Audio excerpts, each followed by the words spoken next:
Collection, Melodies and Howls of Paganini. Title, The Awakening of Runa. From Antoine Von Inka Vinci.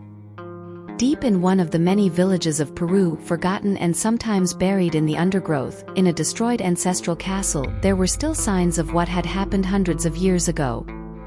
At the time of the conquest, secrets were revealed. Would reveal tonight. In the present, beneath an abandoned church in the small town of Queripatu, Count Lupesco Huayra, descendant of Europe's infamous vampire, lay suffering a lonely non-existence. His arrival, like his decline, had no evidence, but his body lay about 15 meters under the church. For centuries, the Lupesco had kept dark secrets and experiments hidden deep within their abode. The village remembered and murmured about unexplained disappearances, but time took care of the survivors for more than 400 years. This vampire came from Europe with the colonizers, looking for better opportunities, but he did not count on the fact that in Peru he would find things even more terrifying than an ancient vampire. At present, after many years, everything was preserved intact, even the clothes had the same reddish and blue tone as when they were new.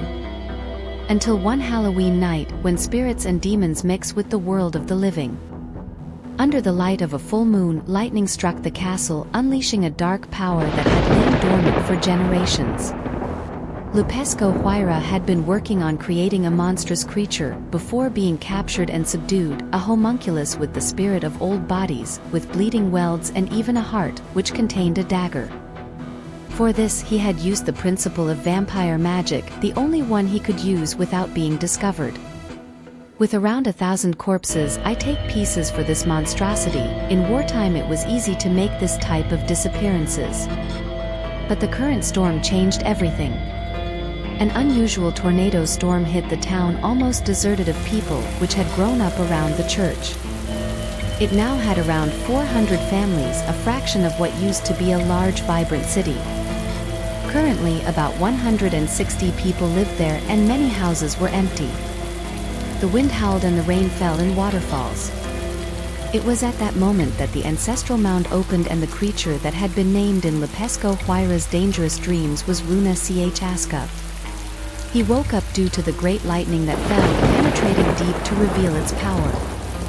As if it were a stubborn god, lightning struck 3 times in the same direction, each time stronger and deeper, managing to awaken the beast, created to kill and devour. The lightning crashed into the lifeless creature, infusing it with life and consciousness. The being, with a grotesque appearance, stood up, full of confusion and rage. He woke up, throwing away his only bed he had ever known. His body had not rotted yet, it was maintained thanks to the magic that Lupesco had used. Before, the ancient settlers had tried several times without success to get rid of that monstrosity, a tangle of limbs and skin tones. They did not succeed, the magic was strong. That's why the attempt to sanctify the land by building a church on top of this tomb of a being that caused so many deaths. Lupesco Huayra, the vampire of Peru, or the bloodsucker of Queripatu. Runa woke up and stood up. His body was completely abominable, with excess limbs, but a cool and light organization could be seen in its composition, as if it were a puzzle: horse parts, dog parts, cats, goats, men, and everything still intact. The lightning lifted him up, giving him a glow in his eyes, a reddish glow. He had a ring on one of his fingers, made of gold, with inscriptions in Latin and Quechua. The ancient Lupesco Huayra was an important vampire in Europe, persecuted and threatened. He escaped. But his interests did not change. He dedicated himself to seeking power and experimenting with magic, and thus he fell in love with Quechua, a magic without being completely discovered. For this reason, the name of his beast is in Quechua, Runa. The ring on his finger reminded him of his master, who was also lying down. The vampire who created him. The many souls still claimed their bodies. One of those souls showed him how he was kidnapped by the vampire Lupesco Huayra and tortured for many nights to get the best of him. It was then that he realized that depending on him would not be good, since he also had brains, even more than anyone else, with 12 pairs of brains from some of the minds that inhabited the bodies. The thunder intensified. It was not just any night, and it would never be the same again. Runa Aska laughed loudly. She laughed because now the power was hers. He rushed towards the vampire quickly.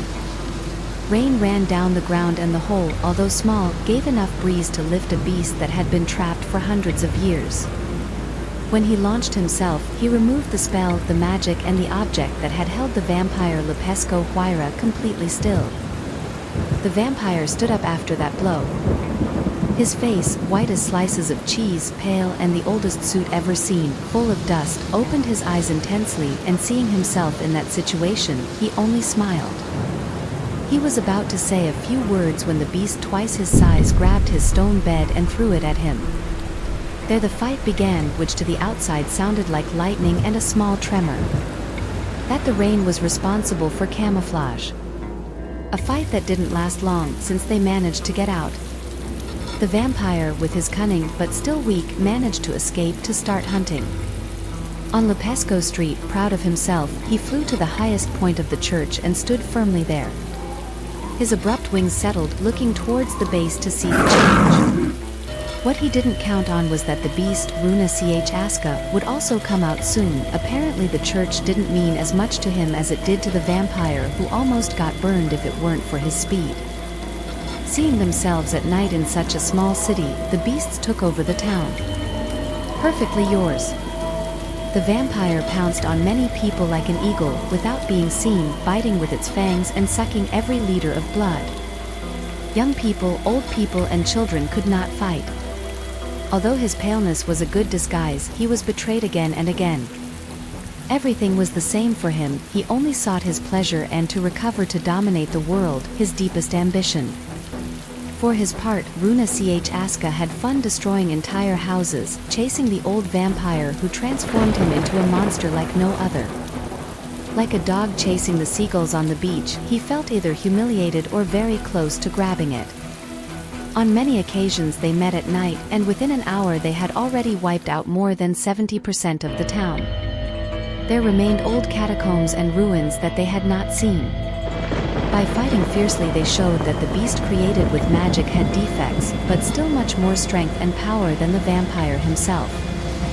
Vampires had been characterized by being discreet strategists, which was affected by this uncontrollable beast.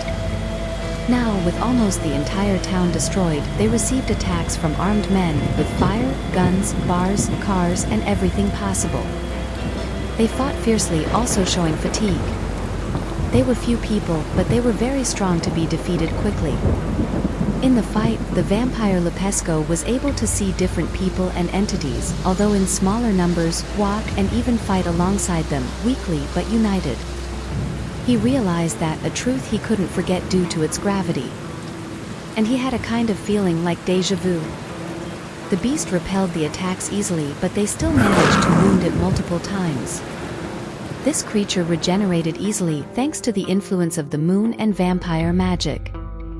An old shaman from the deep mountains and known nationally was now fighting against them from the shadows, inside one of the catacombs. Since the lightning struck 3 times, he realized this. The townspeople protected her, once denigrated, now loved and respected. The witch or healer had the power to destroy the monsters before the town of Queripatu became extinct under her hands.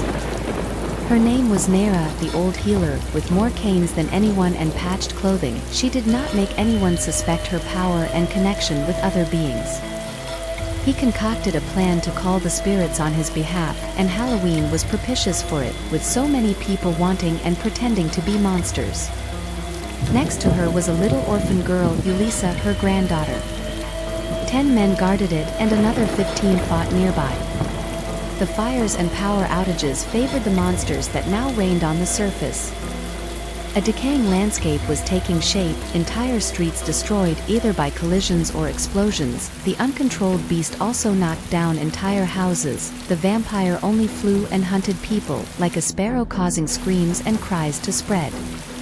Nera had investigated and entered the tombs where the sleeping beasts lay, managing to find signs of what she suspected and confirmed. Nera used only a few things she had on hand, coca leaf and some pure drink, wine and things like that. No one saw her as she stood in a dead-end corner, praying and making unusual conversations, negotiating and mediating between the living and the dead. Jose, the man in charge, robust and bearded, with teeth green from coca and eyes that expressed sadness and determination, accepted any condition to save his people. In other catacombs there were entire families, and the beasts had not found them, despite their thirst for blood. The rain stopped for a moment, indifferent to the massacres. The healer Nera was discovered when she uttered a high-pitched scream, perhaps unconscious. Her eyes were white. The creatures, although opposed to each other, were attracted and reached the entrance to the catacombs while fighting. There, amid her screams, she accepted, and the Wamani, a creature of the mountains and snow, agreed to help under an agreement, to take the monsters with him or their remains. The Wamani, a protective spirit of the high and steep mountains, was a very powerful being. If you followed his rules he would help you, if not, it can be very severe. Thus, the Wamani appeared like a large cloud of smoke or vapor, dense and dark but at the same time clear, in the form of a man who stood in front of the catacomb and, under his nakedness, presented himself. "I am Wamani, the vampire of hell," he told the vampire Lupesco Huayra. "How could you do this so quickly? You thought you wouldn't have company, but no, like last time, someone has to come out and surprise you." The vampire Lupesco Huayra looked at him confidently, and the beast, who only wanted to pass by, was not impressed. Runa Aska approached abruptly, seeing how that entity disappeared between her claws or fists. An old and delicate song was uttered, leaving the people ecstatic. It was like birdsong in spring, a soft, fine voice presenting itself. The monsters didn't know what was happening. Lupesco, who had not said anything since his awakening, said, "He is playing with us, do not trust yourself, Runa Aska." Thus, the rain intensified, flooding the ancient catacombs up to a meter high in seconds. The people endured the cold, knowing that the masterful Wamani would know what he was doing. The water rose, forming bodies made of water, earth, mud and worms that scurried and pounced with all the fury of Wamani.